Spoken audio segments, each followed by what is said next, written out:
sang qui purifie, c'est ton sang qui donne la vie, c'est ton sang qui a coulé, oui ton sang précieux m'a racheté, je suis plus blanc que la neige.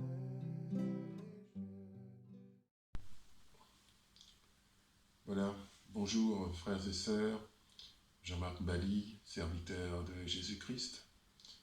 Voilà, je viens devant vous aujourd'hui pour un message nouveau qui s'appelle la vie en Jésus-Christ. On va parler de la vie nouvelle en Jésus-Christ qui est, comme décrit l'apôtre Paul, la loi de l'esprit de vie en Jésus-Christ plus particulièrement. Voilà, donc aujourd'hui, on va parler de ce sujet-là et savoir comment est-ce qu'on doit faire pour vivre justement de cette vie nouvelle que Jésus-Christ nous a acquise sur la croix. C'est une vie nouvelle tant que nous sommes ici dans la chair, évidemment, que la mort ne nous a pas ravis ou que Christ n'est pas revenu. Donc ceux qui sont nés de nouveau doivent mener une vie particulière, une vie dans l'esprit. Et cette vie, elle a quelques caractéristiques que nous allons aborder ici dans ce message. Alors, on va commencer par une prière pour remettre ce temps dans les mains du Seigneur. Père, je te rends grâce, je te remercie pour ce temps. Je te rends grâce parce que tu soutiens toutes choses par ta parole puissante. Je te rends grâce, Seigneur, parce que tu es le Tout-Puissant. Je te rends grâce, Seigneur, parce que tu es capable de toutes choses. La parole déclare que tu es capable de faire au-delà de ce que nous pouvons penser ou imaginer. Ça veut dire au-delà de notre sphère de conscience. Tu peux agir, Seigneur. Je loue ta grandeur, ta puissance. Je loue ta sagesse, Seigneur. Je loue aussi ton grand amour pour les hommes qui t'a conduit à nous donner ton Fils. Nous te remercions, Seigneur. Nous te bénissons, nous remettons ce temps entre tes mains. Je prends maintenant autorité sur tout esprit impur, toute entité spirituelle diabolique. Je vous commande de quitter ces lieux. Je vous commande de laisser cette prédication se dérouler, de ne pas intervenir dans aucune manière au nom tout puissant de Jésus-Christ. Amen. Voilà. Alors nous allons commencer par parler donc du livre des Romains chapitre 8. Romains chapitre 8. C'est un livre dans lequel beaucoup de révélations sont faites. Et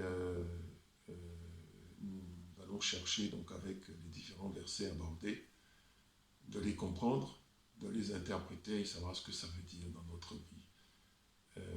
La parole de Dieu, la parole de vie doit avoir un impact dans notre vie, c'est-à-dire que nous devons savoir comment la vivre, cette parole. C'est bien de retenir les versets, c'est bien de lire la parole, mais il faut absolument que ce soit quelque chose qui trouve sa place en nous et que nous puissions en vivre. La parole de Dieu, ça doit se vivre. Si on ne la vit pas, c'est que soit on n'en est pas encore au niveau spirituel requis, soit qu'on doit faire un certain nombre de progrès ou qu'on n'a pas, acquis tout ce qu'il fallait acquérir pour pouvoir vivre cette parole. Puis ça se désire aussi. Ça se désire, ça veut dire, certains prédicateurs disent, il faut payer un prix. Ça veut dire, faut se faire violence, puisque la chair s'oppose à cela. D'accord. Tout ce qui va vers Dieu, la chair et les esprits impurs vont s'y opposer, vont chercher à s'y opposer. Donc on a une opposition à soutenir, à traverser, pour pouvoir passer dans le camp de Dieu et vivre en enfant de Dieu. Voilà. Alors je vais lire un premier passage dans Romains, le livre des Romains. Romains chapitre 8 à partir du verset 3. Il est écrit « Car chose impossible à la loi, parce que la chair la rendait sans force. Dieu a condamné le péché dans la chair, en envoyant à cause du péché son propre Fils dans une chair semblable à celle du péché. Et cela afin que la justice de la loi fût accomplie en nous qui marchons non selon la chair, mais selon l'esprit. » Ici, donc, il nous est décrit dans ce passage que Jésus-Christ est venu dans la chair pour accomplir la loi. Donc Jésus-Christ, bien que dans la chair, parce qu'il a pris chair, a accompli la loi dans la chair. Ce qu'aucun homme avant lui n'avait pu accomplir. Il est vrai que beaucoup de gens dans l'Ancien Testament, notamment l'apôtre Paul le dit, qu'il était zélé pour la loi, qu'il était zélé pour la tradition de ses ancêtres. Il en parle, il dit c'est un zèle excessif parce qu'il est allé jusqu'à persécuter les chrétiens. Mais je ne crois pas que l'apôtre Paul n'ait jamais transgressé aucune loi,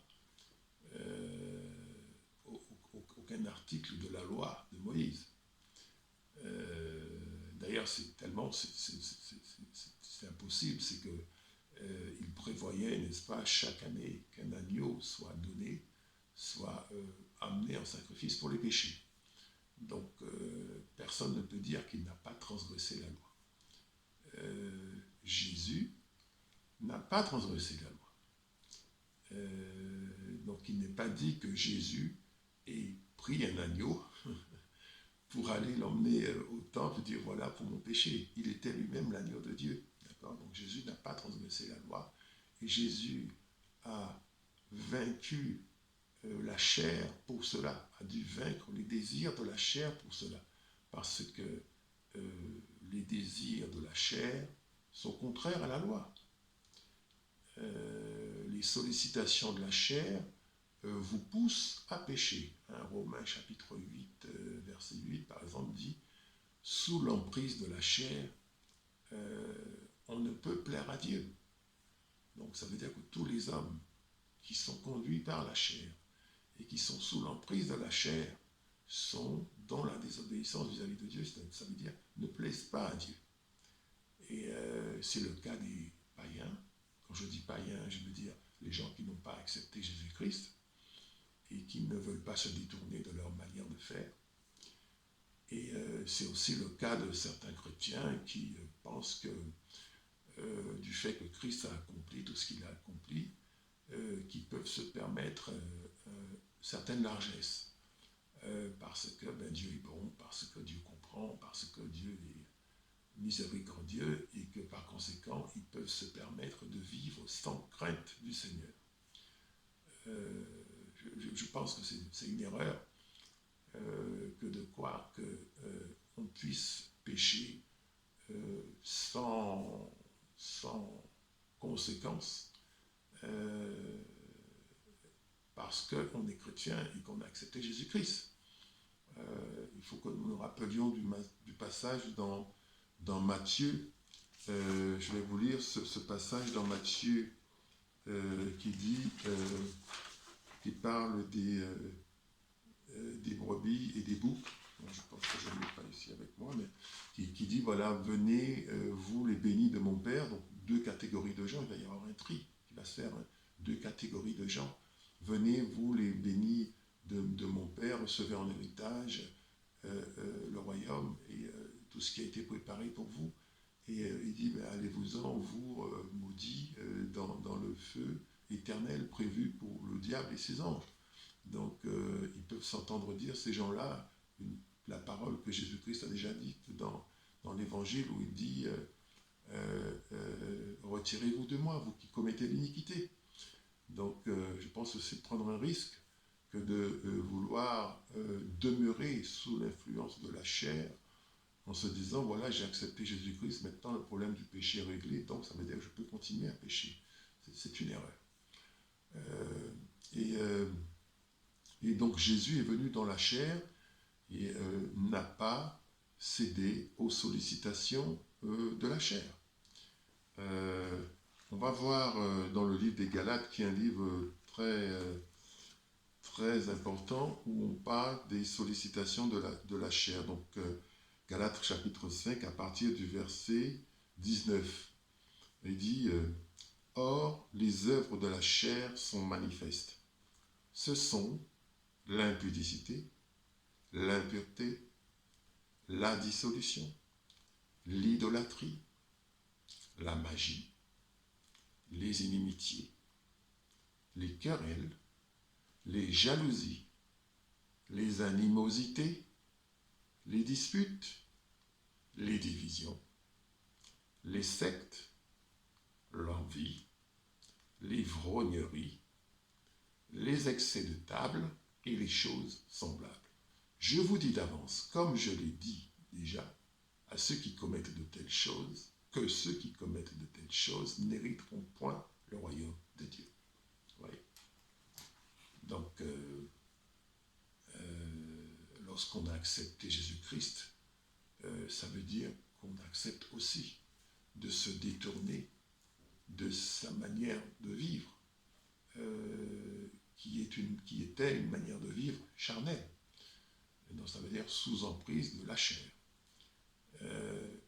On ne peut pas accepter Jésus-Christ et continuer à chérir la chair, à vouloir vivre à côté, comme on dit souvent, couper la poire en deux, ou être équilibré. Vous voyez, c'est très équivoque et ça peut nous conduire à déplaire au Seigneur. Le grand principe que Dieu a établi, un des grands principes que Dieu a établi, c'est pas celui de l'équilibre, c'est celui de la séparation des ténèbres et de la lumière. Il n'y a aucun accord entre les ténèbres et la lumière. Donc, nous venons des ténèbres. Nous venons d'un royaume diabolique. Nous appartenions à Satan. Nous étions dans le monde. Quand je dis ça, c'est assez fort comme parole, mais c'est la vérité. C'est fort comme parole parce que ça veut dire que dans l'ignorance, on était dans les ténèbres et on était en paix. Parce que on ne sait pas qu'on est perdu. Beaucoup de gens qui sont en paix aujourd'hui sont en paix parce qu'ils ne savent pas qu'ils sont perdus. Ils pensent que c'est OK et que Dieu, dans sa miséricorde, va leur permettre de demeurer auprès de lui dans la gloire. Et que quand ils regardent leur vie, ils vont présenter leurs œuvres et vont dire quand même j'ai été bien. Être justifié devant le Seigneur, ce n'est pas ça. Être justifié devant le Seigneur, c'est accepter son plan. Accepter son plan. Accepter ce qu'il a fait. Le Seigneur connaît parfaitement notre situation, mieux que nous-mêmes. Et le Seigneur a prévu un agneau, son fils. Quand je dis le Seigneur, je parle du Père, je veux dire vraiment le Père, a prévu son fils pour nous. On ne peut pas être chrétien et vouloir présenter ses bonnes œuvres. Quand je suis chrétien, ça veut dire j'ai arrêté d'appartenir aux ténèbres et j'appartiens à Christ. Et donc je suis un enfant de Dieu et je suis quelqu'un qui a accepté de lâcher certaines choses.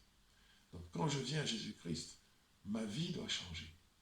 Un bouleversement doit prendre place dans ma vie. Un changement doit prendre place dans ma vie. Je ne peux pas dire j'ai accepté Jésus-Christ, parce que je voulais de la vie, je voulais être sauvé, mais il ne faut surtout pas que ma vie soit chamboulée. Je veux continuer à vivre ma petite vie comme avant, à faire ce que je faisais, tout en étant Jésus-Christ. Ce n'est pas possible.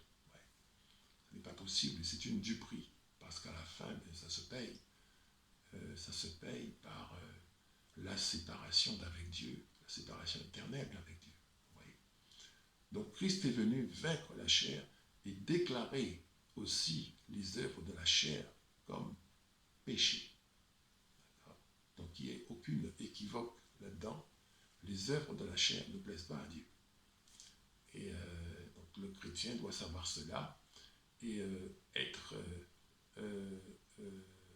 comment dirais-je, vigilant par rapport à ses activités, par rapport à ses pensées, par rapport à ce qu'il fait, par rapport à tout ce qui émane de lui, et toujours se poser la question, est-ce que ce que je fais, ça plaît à Dieu? Amen.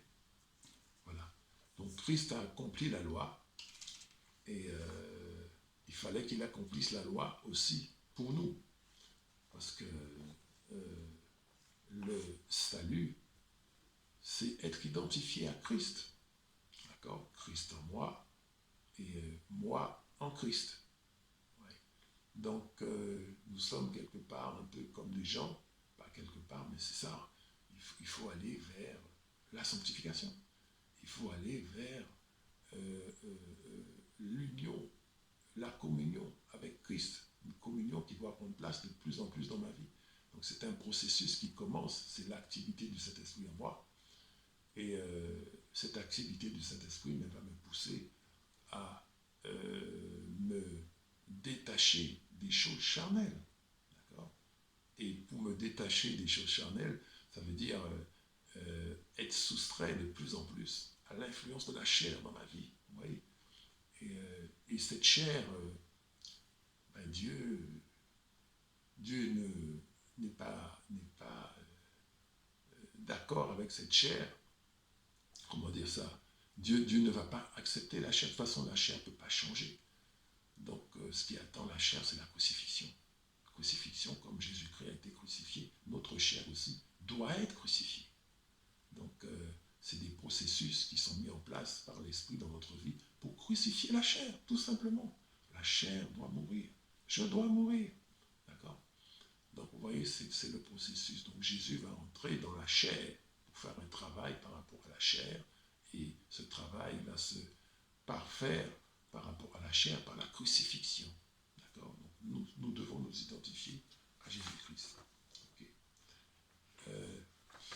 Ensuite, toujours dans le livre des Romains, il y a un autre aspect qu'il faut voir aussi lorsqu'on veut vivre sous la loi de l'esprit de vie en Jésus-Christ, donc qui est une juridiction, la juridiction du royaume des cieux. D'accord? Quand Jésus faisait des miracles, il disait « le royaume des cieux s'est approché ». Ça ne veut pas dire qu'il est déjà là et qu'il est déjà pleinement établi, ça veut dire qu'il s'est approché. Donc ça veut dire qu'on va pouvoir manifester certaines choses qui sont issues du royaume.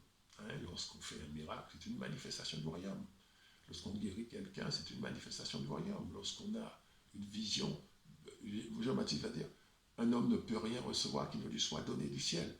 Donc ça veut dire qu'il vient du royaume, quelque chose qui a été expédié vers lui depuis le royaume. Vous voyez?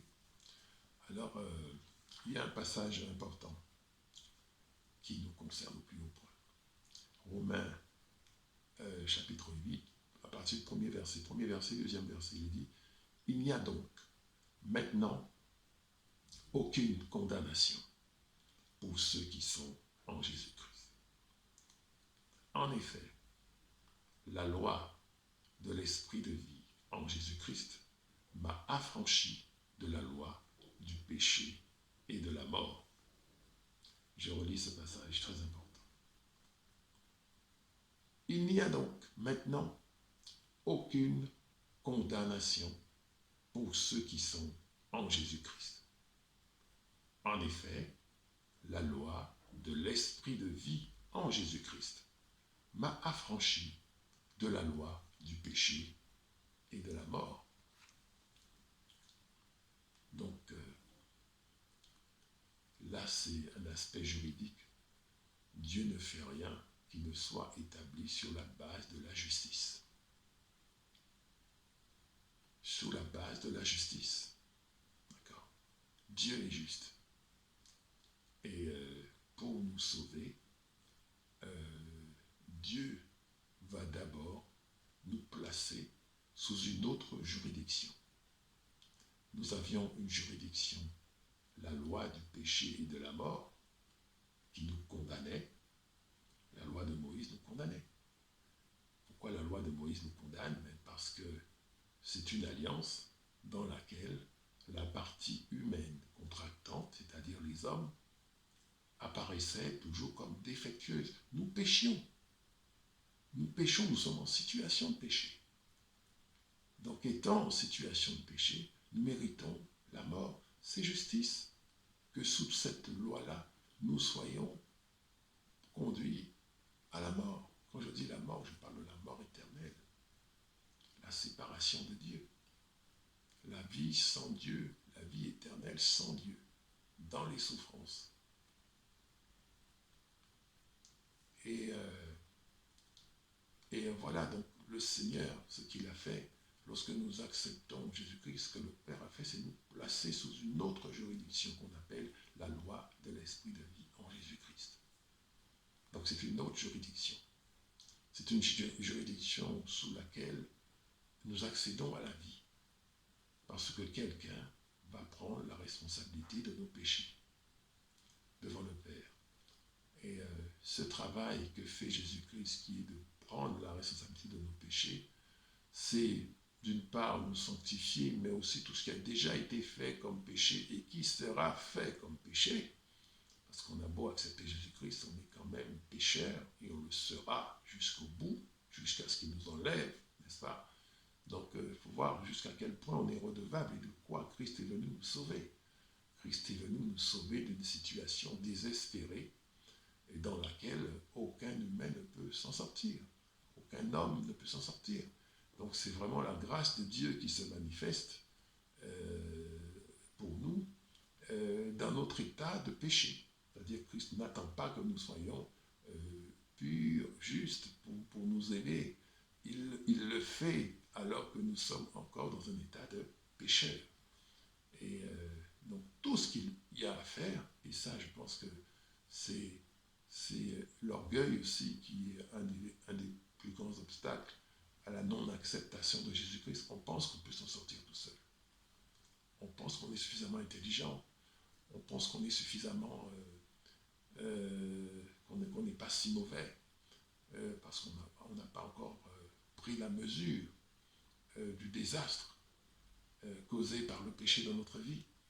Et qu'on a désespérément besoin de Jésus-Christ. Parce que sans Jésus-Christ, on ne peut pas. Déjà, la parole déclare que celui qui marche avec Dieu, il est sauvé avec peine.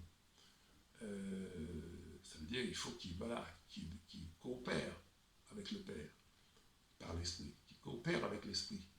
Il faut qu'il ait l'intention de marcher avec Dieu. Et il fera des chutes. Comme un nouveau-né qui apprend à marcher, il fera des chutes. Il va tomber. Okay. Il va faire des erreurs. Il va passer à côté de certaines choses. D'accord. Pécher, c'est ça, c'est manquer le but. Voilà. Mais c'est un apprentissage. Donc, si moi je n'arrête pas de vouloir du Seigneur, ben le Seigneur ne va pas arrêter de m'aider à marcher pour que je puisse parvenir à la perfection. La parole dit la stature parfaite de Christ. C'est de ça qu'il s'agit. Il s'agit d'une transformation. Donc, je suis sous la loi de l'esprit de vie en Jésus-Christ. Ce n'est pas pour ça que j'ai le droit de pécher, mais je suis dans un processus de sanctification. Et je dois coopérer, chercher à coopérer, faire des efforts. Ce n'est pas mes efforts qui vont me justifier, c'est vrai, mais je dois collaborer avec l'Esprit. Et c'est dans la mesure où je collabore avec l'Esprit qu'il va pouvoir plus ou moins facilement me purifier, me sanctifier et me faire grandir dans quelque chose d'autre, c'est-à-dire dans la personne spirituelle que je suis. Je suis quelqu'un, je suis un esprit, donc je dois grandir. Je dois grandir, je suis né de nouveau dans le royaume, je dois grandir. Et grandir, ça veut dire devenir adulte. Donc on commence par naître en étant bébé spirituel, on passe par tout un tas d'étapes, si on persévère, parce que le processus peut avorter, si on n'est pas persévérant, si on n'est pas fidèle, et puis si le cœur se laisse séduire. Vous savez, nous sommes dans les temps de la fin. Nous y sommes déjà. Il faut voir ça comme quelque chose qui est à venir et qui est destiné à d'autres générations. Nous sommes la génération des temps de la fin. Il ne faut pas prendre ça comme quelque chose qu'on peut, comment dirais-je, qu'on se dit on a encore le temps. Non. Il ne faut pas penser qu'on a encore le temps. Vu la manière dont les forces du mal se déferlent sur la terre, et comment ils sont actifs, comment les gens sont distraits. On les distrait de toutes les manières possibles. Vous croyez que c'est fait comme ça? C'est fait pour nous distraire de la réalité, de la vérité, de la seule vérité qui est Christ. Quand Pilate l'interrogeait, il a dit « Je suis né et venu dans le monde pour témoigner de la vérité. Tous ceux qui sont de la vérité écoutent ma voix. » Donc on vous distrait pour que vous ne puissiez pas écouter. Qui c'est qui fait ça? C'est le diable qui fait ça. Toute cette distraction dans laquelle nous sommes aujourd'hui dans la société. Moi, je suis abonné à un opérateur télévisuel. Je n'ai pas de bouquets, ils appellent ça des bouquets. Hein. Ils font des offres, ce qu'on appelle des packs. Ils me disent voilà, vous avez, je ne sais pas moi, sport, vous avez film d'aventure, vous avez. Je n'en ai aucun, j'ai le basique. Mais même en ayant le basique, j'ai à peu près environ 500 chaînes de toutes les langues du monde et de toutes les choses du monde que je peux regarder. Je peux passer ma journée devant la télé, me distraire, regarder des choses, etc., trouver des intérêts dans la science, dans la technique, dans la littérature, dans l'histoire, dans toutes sortes de choses. Oui. Ce sont des distractions. La télévision, ce sont des distractions pour vous faire vous égarer et ne pas regarder la vérité de ce monde, qui est la vérité divine. Ce monde a une origine, ce monde a un créateur. Sinon, on n'est pas là par cause du fruit du hasard. Mais le but de cela, c'est de nous distraire. Et vous distraire, ça veut dire vous faire perdre le focus. Donc, on vous envoie des choses dans un but délibéré de vous faire perdre le focus sur ce qui est essentiel. Cette existence qui nous est donnée, ce n'est pas seulement pour gagner de l'argent, ce n'est pas seulement pour bien vivre, ce n'est pas pour manger, boire, ce n'est pas seulement ça. Il y a une vérité à trouver, il y a une clé. Parce qu'il y a une échéance. Notre échéance, c'est la mort. On dit, oh, il a bien vécu. Ok, tel a bien vécu. Bon, tu as bien vécu, tant d'années, bien vécu, ceci, cela. Voilà, une belle vie. Mais c'est pas ça le but. Ça, c'est une effluve, un arôme de la vraie vie. La vraie vie, c'est celle que Dieu nous promet à travers son Fils Jésus-Christ. Mais on peut passer sa vie et passer à côté. La prière, c'est que personne ne passe à côté de sa destinée, sa vraie vie. Personne ne passe à côté du salut. À quoi sert un homme, disait Jésus, de gagner le monde s'il perd son âme? Ça ne sert à rien. Vous pouvez gagner tout l'argent que vous voulez. Vous pouvez avoir toute la célébrité que vous voulez. Vous pouvez, je ne sais pas moi, réussir à être riche à millions. Mais vous perdez votre vie, vous perdez votre âme. À quoi ça sert? Il faut comprendre l'équation. Il faut comprendre quel est l'enjeu. Il y a un enjeu. Le diable ne ferait pas tous ses efforts s'il n'y avait pas un enjeu. Il ne se donnerait pas tout cela. Il y a un enjeu. Il faut comprendre quel est l'enjeu. L'enjeu, c'est la vie éternelle. L'enjeu, c'est l'entrée dans le royaume, le salut, être sauvé. Et ça, c'est là pour tous les hommes. Dieu ne fait pas de différence entre ceux qui implorent sa miséricorde et qui acceptent Jésus-Christ. Dieu a le même amour pour chacun. Si quelqu'un est juste, ce n'est pas notre système juridique terrestre. Si quelqu'un va pratiquer la justice envers nous, ça c'est sûr et certain, c'est Dieu. Et Dieu lui-même. Ouais. Donc, nous sommes passés sous une juridiction lorsque nous acceptons le Seigneur Jésus-Christ comme Seigneur et Sauveur. Et ça veut dire que les lois qui s'appliquaient à moi, les lois de la mort, hein, à cause du péché, ne s'appliquent plus. Je ne peux pas être condamné à cause de Christ et de ce que Christ a fait pour moi. Tant que je suis à Christ et que je marche avec Christ et que je suis en Christ et que Christ est en moi, je ne peux pas être condamné.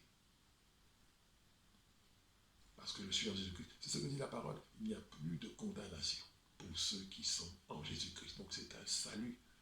Vous savez ce que ça veut dire le mot salut? Ça veut dire que ça vous sauve. Vous étiez dans la détresse, vous étiez en situation de mourir, vous étiez en situation mauvaise, et quelqu'un vient et vous sauve et vous sort de là. Vous sort, comme dit la parole, vous sort des grandes eaux. Vous allez vous noyer. Vous allez vous noyer. Donc on vous sort des grandes eaux. Quelqu'un sort, il étend sa main, hein, il étend sa main d'en haut, il me saisit et me délivre, dit la parole. Il vous sort de la situation dans laquelle vous étiez. Voilà, changement de juridiction. Amen. La contrepartie de tout ça, c'est que j'appartiens à Christ désormais. Je ne m'appartiens plus. Il peut décider ce qu'il veut dans ma vie. Et j'accepte cela. Parce que je le considère comme le Seigneur des Seigneurs. Je le considère comme digne d'être roi sur ma vie et je lui donne la souveraineté sur ma vie. Je lui donne le droit de décider, de prendre des initiatives et de m'orienter comme il le souhaite. Je lui appartiens. Je suis plus qu'un sujet du royaume, je suis un enfant du royaume. Sur les royaumes terrestres, il y a des sujets. Mais Dieu n'a pas de sujet, il a des enfants. Nous sommes enfants de Dieu, enfants au Fils. Ce royaume, en fait, c'est une grande famille. Voilà. Donc je vous invite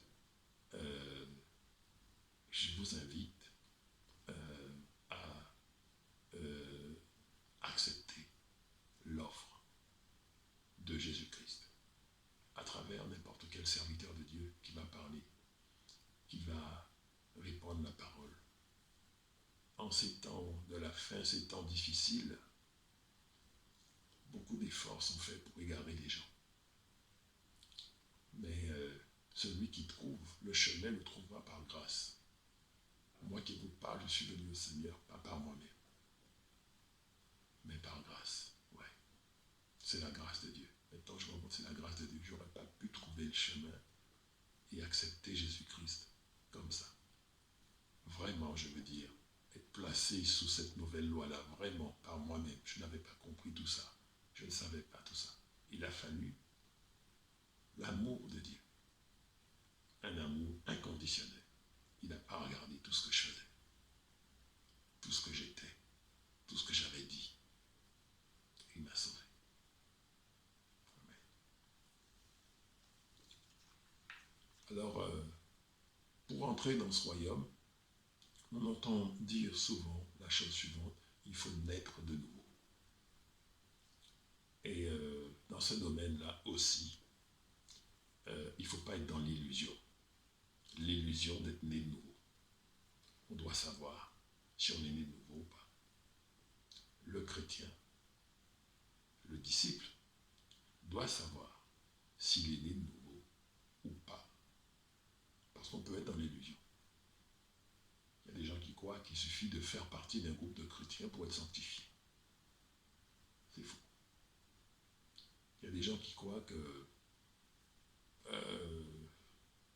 maintenant, bon, qu'ils lisent la Bible de temps en temps, qu'ils écoutent telle émission de télé religieuse, que c'est bon. Non. C'est quelque chose de plus profond que ça.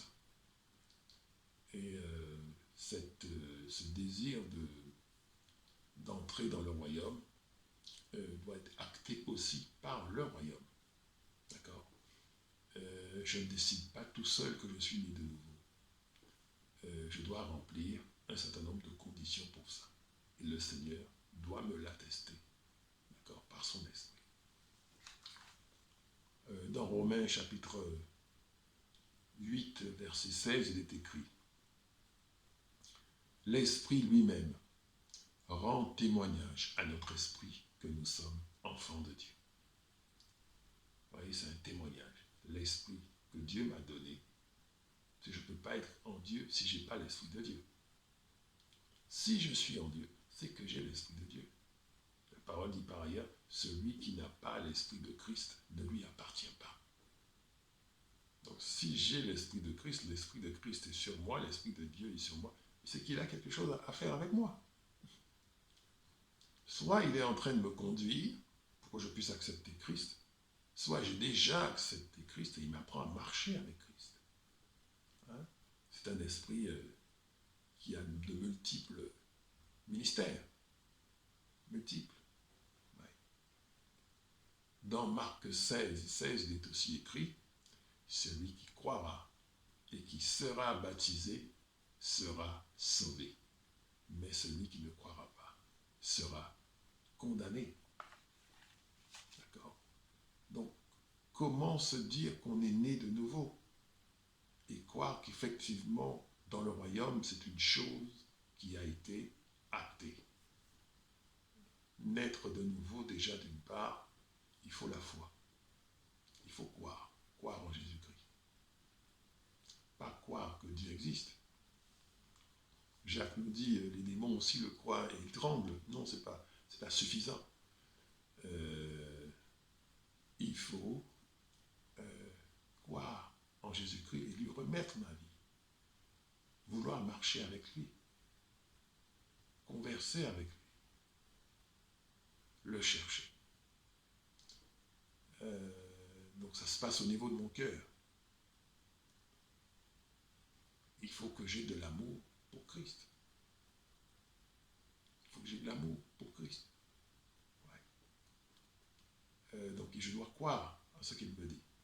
Croire qu'il me sauve. Croire que sa parole est véridique et que de Genèse à l'Apocalypse, tout ce qui est écrit dans la Bible est vrai. Tout ce qui le concerne est vrai.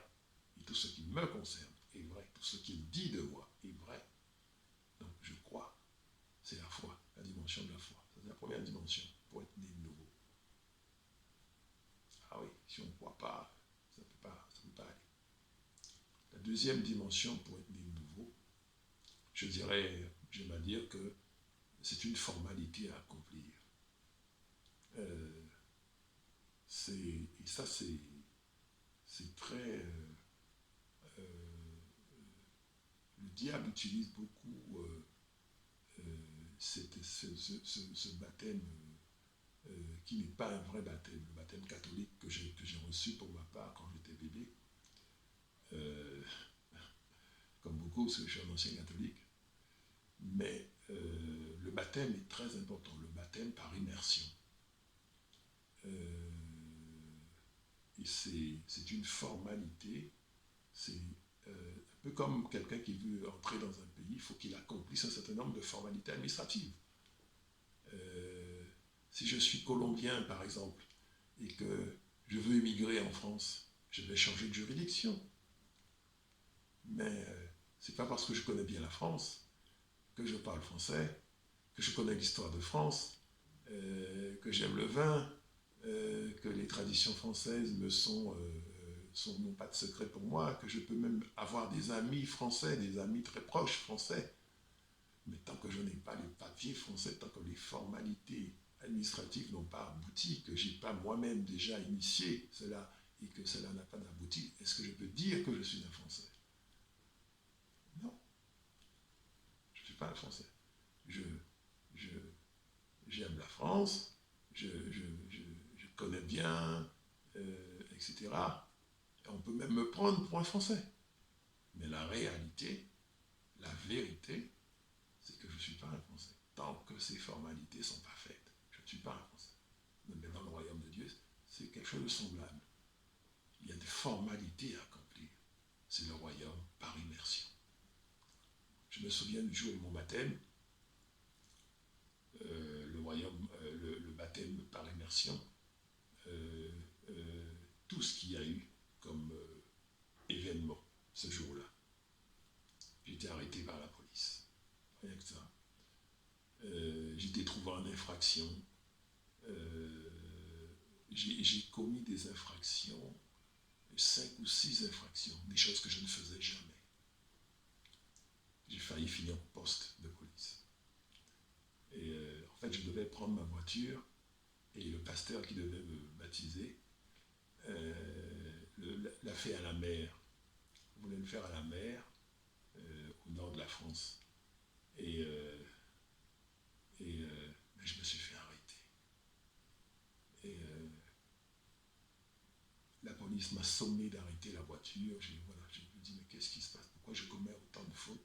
J'ai commis 5 infractions du genre, j'avais pas mon permis, j'avais mon téléphone, j'avais pas de ceinture, j'ai roulé un feu rouge, j'ai l'assurance, je ne peux pas présenter, en fait, tout un tas de choses. Et la police est à 2 mètres de moi, je ne le vois pas. Et je me fais arrêter. Le jour de mon baptême. Et là, je réfléchis, et puis bon, je reçois une contravention. Ils ne sont pas du tout méchants, les policiers. Ils sont très... ils me disent, messieurs, mais vous devez déposer la voiture, on ne peut pas vous laisser continuer. Ils prennent la voiture, ils me disent, voilà, bon, voilà. Et vous avez une amende, enfin bon. Voilà, j'ai dit, mais je ne comprends pas. Mais moi, je n'ai rien vu. Ils étaient là à côté, je n'ai rien vu. Et ce n'est pas des infractions que je commets, je ne suis pas quelqu'un qui fait des... qui se permet des libertés enfin, avec la route. Mais après, j'ai compris que les origines d'où je venais, c'est-à-dire l'ancien royaume, d'où on vient, ne voulait pas de ce transfert. Et a tout fait pour que ça ne puisse pas arriver. C'est-à-dire, clairement, provoquer un accident de voiture. Pour que je puisse mourir avant d'accepter Christ. Le Saint-Esprit l'a vu et n'a pas permis cela. Donc il m'a fait arrêter par la police et a multiplié les circonstances pour que je me fasse arrêter et que je ne prenne pas la voiture ce jour-là. Si j'avais pris la voiture ce jour-là, je serais vraisemblablement mort.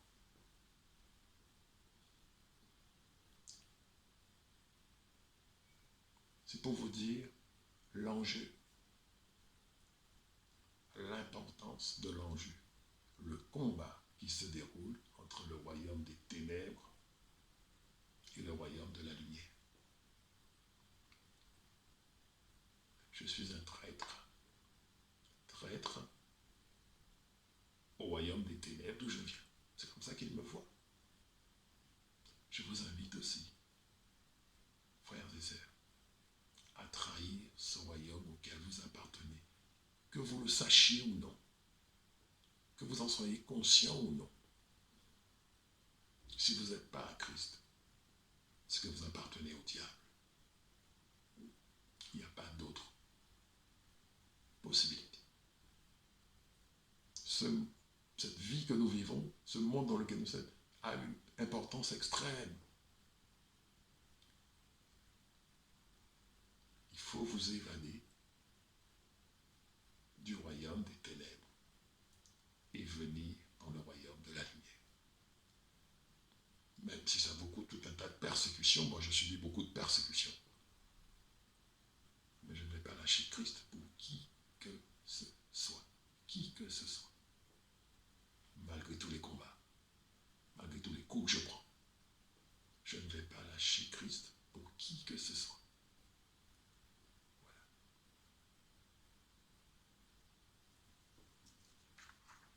Donc, naître de nouveau, 2 conditions, 3 conditions.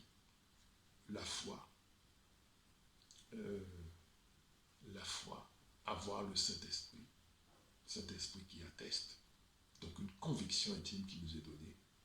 Et 3e condition indispensable, le baptême. Il faut se baptiser. Le baptême catholique, c'est pas bon. C'est pas légal dans le monde spirituel. Il faut un baptême par immersion. Voilà. Ensuite, dernier point de ce message. On va parler un peu des caractéristiques de cette loi de l'esprit de vie en Jésus-Christ. Quelles sont les caractéristiques de ceux qui sont sous la loi de l'esprit de vie en Jésus-Christ? Donc on a changé de juridiction, comme je vous disais tout à l'heure. On est sous la loi de l'esprit de vie en Jésus-Christ. La première des choses à voir, c'est que la vie de celui qui a accepté Christ doit changer. Il n'y a pas de vie de personne qui a accepté Christ et qui n'ait pas connu un bouleversement, un changement dans sa vie. Ça veut dire qu'on commence à suivre une autre voie qui n'est pas la voie qu'on suivait avant. Donc forcément, la vision doit changer. Ma vision sur ma vie change. La manière dont je vois les choses doit changer. Ma pensée doit changer. Mes actions doivent changer. Et mon entourage va le voir. Et bien sûr, ça va me causer du rejet. Et plus que du rejet, de la haine. Ceux qui sont nés de nouveau sont haïs du monde. Je vous lis dans Jean 15, verset 19, ce qui est écrit. Jean 15, verset 19. Si vous étiez du monde, le monde aimerait ce qui est à lui. Mais parce que vous n'êtes pas du monde, et que je vous ai choisi du milieu du monde, à cause de cela, le monde vous hait. C'est la condition dans laquelle se trouvent ceux qui sont nés de nouveau. Ensuite, ils doivent chercher à connaître le plan de Dieu pour leur vie. C'est-à-dire, une fois qu'on est né dans le royaume, donc on accède à ce royaume par une naissance, nouvelle naissance, on doit chercher à savoir qu'est-ce que je fais maintenant dans le royaume? Quelle est la place que je dois occuper? Quelle est ma destinée? Qu'est-ce que Dieu a prévu? Quelles sont les œuvres que Dieu a prévues, que je pratique? Et prier pour cela. Prier pour que le Père nous conduise vers les œuvres qu'il a prévues pour nous dès la fondation du monde. Pour que le Père nous conduise vers les œuvres qu'il a prévues pour nous dès la fondation du monde. Qu'est-ce que je dois faire comme activité dans et pour le royaume? Amen. Chose importante aussi, ceux qui sont sous la loi de l'esprit de vie en Jésus-Christ, ils sont dans la mesure où ils apprendront à marcher avec l'esprit. Ils sont conduits par l'esprit. D'accord? Marcher avec l'esprit, ça s'apprend. Jean 3,8. Jean 3,8. Le vent souffle où il veut et tu en entends le bruit. Mais tu ne sais ni d'où il vient, ni où il va. Il en est ainsi de tout homme qui est né de l'esprit. En clair, ça veut dire que l'homme qui est né de l'esprit ne peut pas faire des plans comme ça pour sa vie tout seul. C'est pas lui qui fait des plans pour sa vie, c'est Dieu qui fait des plans pour sa vie. Et son travail consiste à manifester ses plans, les plans de Dieu dans sa vie. Il doit manifester les plans de Dieu dans sa vie. Comme Christ est venu, il a manifesté le plan de Dieu dans sa vie. Il est allé jusqu'à la mort. Mais tout ce qu'il faisait, il le faisait parce que le Père, initialement, voulait qu'il le fasse. Jésus ne faisait rien de lui-même. Marcher avec l'Esprit de Dieu, c'est ça. C'est l'Esprit qui décide, c'est l'Esprit qui dirige. Ce n'est plus la chair. Petit alarme. Voilà. C'est l'Esprit qui dirige, c'est l'Esprit qui arrête, qui commande. Et c'est l'Esprit qui prend l'initiative. Donc dans la mesure où je sais marcher avec l'Esprit, je vais toujours me retrouver au bon moment, au bon endroit. Donc c'est vraiment une nouvelle vie. Prenez ça vraiment comme l'image d'un enfant qui vient de naître, il ne sait pas marcher, mais il va trébucher, il va tomber, voilà. Et il faut parvenir à une maturité spirituelle. Ça veut dire être capable de coller parfaitement à la volonté du Saint-Esprit et à la volonté de Dieu. Tant que je suis dans la volonté de Dieu, je ne peux pas être défait.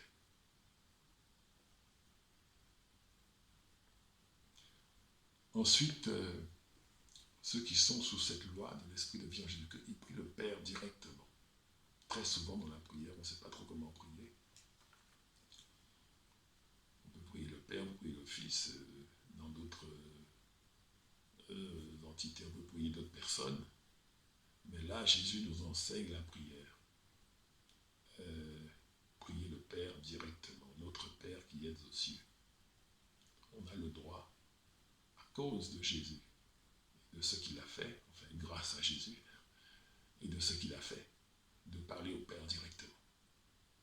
Je pense que personne d'autre que le Père ne désire tant entendre notre voix s'élever jusqu'à lui, parce qu'il a payé très cher pour cela. Il a donné son Fils unique pour que nous fassions partie du royaume.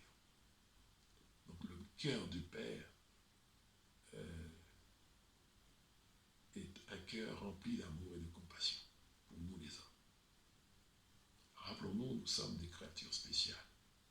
Nous avons été créés à l'image de Dieu. Alors dans la prière, celui qui est sous la loi de l'Esprit de vie en Jésus-Christ s'adresse directement au Père, au nom de Jésus-Christ. Il s'adresse au Père. Avant, je n'osais pas parler au Père. Bon, je n'étais pas né de nouveau. Je me disais, mais le Père, il est plus sévère que Jésus. Il est plus dur que Jésus. Donc, allons à Jésus, n'allons pas vers le Père. Quelque part, c'est ça. Mais on ne va pas au Père sans Jésus-Christ de toute façon.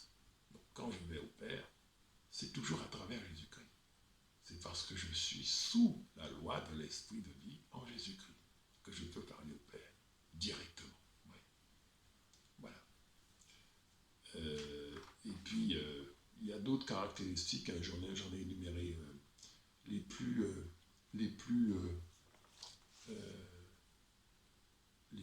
caractéristiques. On va encore en énumérer deux autres avant de terminer ce message. Nous sommes ce qu'on appelle les ambassadeurs dans le livre des Corinthiens, 2 Corinthiens chapitre 5, à partir du verset 18, dit que nous sommes des ambassadeurs. Ambassadeur, ça veut dire on est dans un royaume qui n'est pas le nôtre, ici sur la terre. Et donc, ça veut dire ceux qui sont du royaume voient qu'ils ont affaire à des étrangers. Ils le voient. Et ils nous observent. Ils nous voient. Et nous devons proposer aux autres, à ceux qui ne l'ont pas, leur proposer Christ. Leur proposer Christ, d'accord? Et Christ au milieu d'eux, c'est nous. Jésus dit, voici, je vous envoie comme des agneaux au milieu des loups. Soyez souples comme des serpents et candides comme des colombes. Nous sommes des agneaux envoyés au milieu des loups. Ceux qui sont sous la loi de l'Esprit de vie en Jésus-Christ doivent savoir qu'ils sont épiés. Le monde des ténèbres les épie. Le monde des ténèbres cherche à les atteindre et à leur faire du mal et à les empêcher de permettre que d'autres personnes puissent suivre leur exemple et accepter Christ et quitter ce royaume satanique pour entrer dans le royaume de Christ. Donc il y a une observation, il y a un combat spirituel à mener. Et on ne peut pas faire ça tout seul. Il faut que l'Esprit de Dieu vous aide. C'est pour ça qu'il est très important de marcher avec l'Esprit. Et puis le dernier point que je voudrais dire aussi par rapport à la loi de l'Esprit de vie en Jésus-Christ, c'est dit dans Philippiens 3,10, je lis, afin de connaître Christ et la puissance de sa résurrection et la communion de ses souffrances en devenant conforme à lui dans sa mort. Puissance de la résurrection. Quelle est la puissance de la résurrection de Christ? Christ est ressuscité des morts. Le Père l'a ressuscité des morts par son esprit. Ça veut dire, je dois aussi être part de cette résurrection dans ma vie. Et comment je dois vivre cette résurrection-là? Beaucoup de choses sont mortes, ont été tuées dans ma vie. Comment faire que ces choses-là puissent revivre, revenir? La puissance de la résurrection. Vous savez, frères et sœurs, être chrétien, c'est être disciple, c'est savoir mettre en œuvre ce que Christ a fait. Ce que Christ a déjà fait. Ce qu'il a déjà accompli, c'est déjà prêt. Il faut simplement maintenant savoir comment faire pour le déclencher et le mettre en activité, le mettre en action. L'orienter. L'utiliser, n'est-ce pas? Voilà. Par rapport à ce que je voulais vous dire, par rapport à la loi de l'Esprit de vie en Jésus-Christ.